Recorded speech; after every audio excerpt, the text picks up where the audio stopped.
Dear parents, if discipline at home feels like you're constantly playing police, judge, and referee, you're not alone. But here's a tool that changes the entire family atmosphere without yelling, threats, or endless lectures.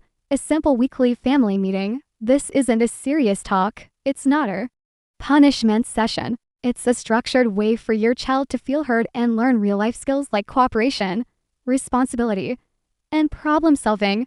Because here's the truth, when kids feel respected and included, they cooperate more. When they feel controlled or judged, they fight back or shut down. So, why do family meetings work so well? Kids don't magically develop self-control and responsibility just from being told what to do. They develop it through practice.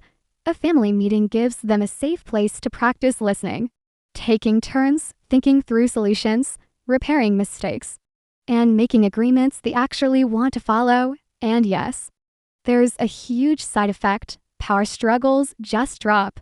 Because you're not battling in the moment, you're solving problems together as a team. Now, here's the biggest rule. Don't turn it into a lecture. If a family meeting becomes another place where parents talk and kids just sit there quietly, it will fail. And it will fail fast. The goal isn't to win an argument. The goal is to build skills and connection. So, try to avoid common traps, using the meeting to scold or shame, and using the meeting to control every single decision.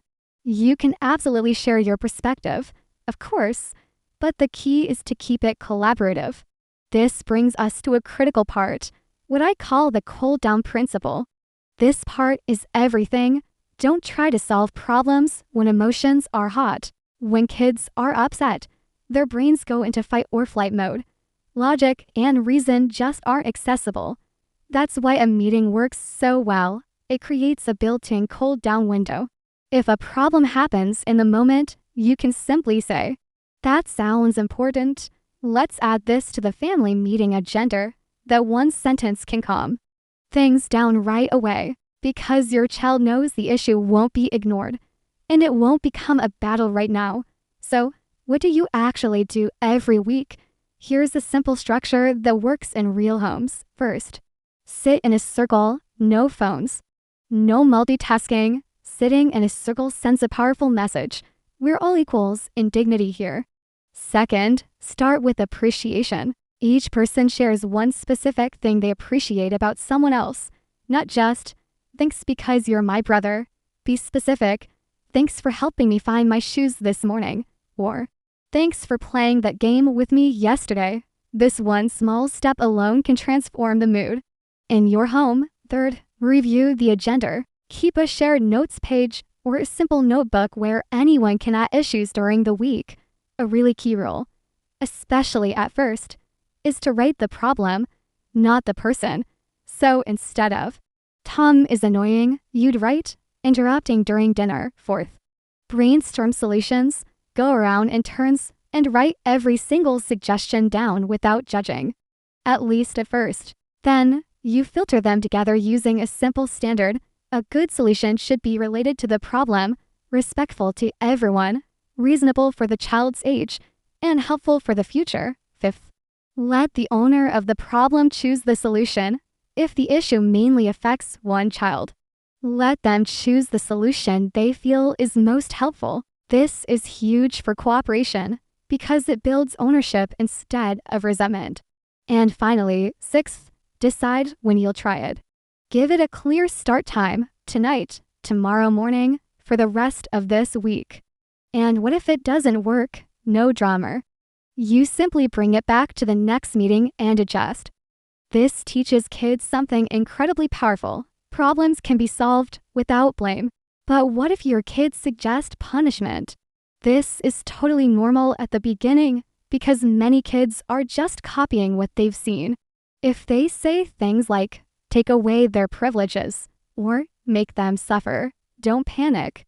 You can try saying something like, "Okay, let's write that down." And later we can ask, "Is it helpful or is it hurtful?" Or you could quickly role play it and ask, "How would you feel if that happened to you? Would that teach skills? Or would it just create fear?"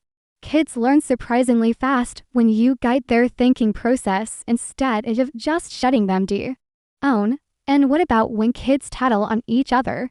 Don't block it, redirect it. What looks like tattling might be something they genuinely need help with.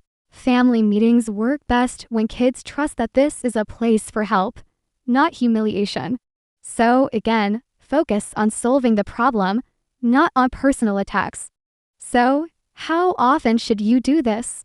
For most families, once a week is a great start. If your home has a lot of conflict right now, you could even do a shorter check-in twice a week.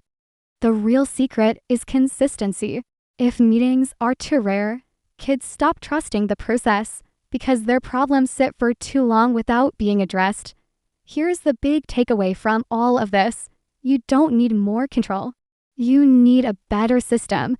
A family meeting teaches children that mistakes are safe to talk about, that responsibility doesn't require shame, and that the family solves problems together. And over time, you'll notice something amazing happening. Your child will start bringing you solutions before you even have to ask.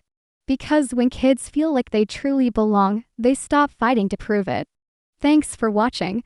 And if you want more positive discipline tools you can use this week, make sure to subscribe to the channel. I'll see you in the next video.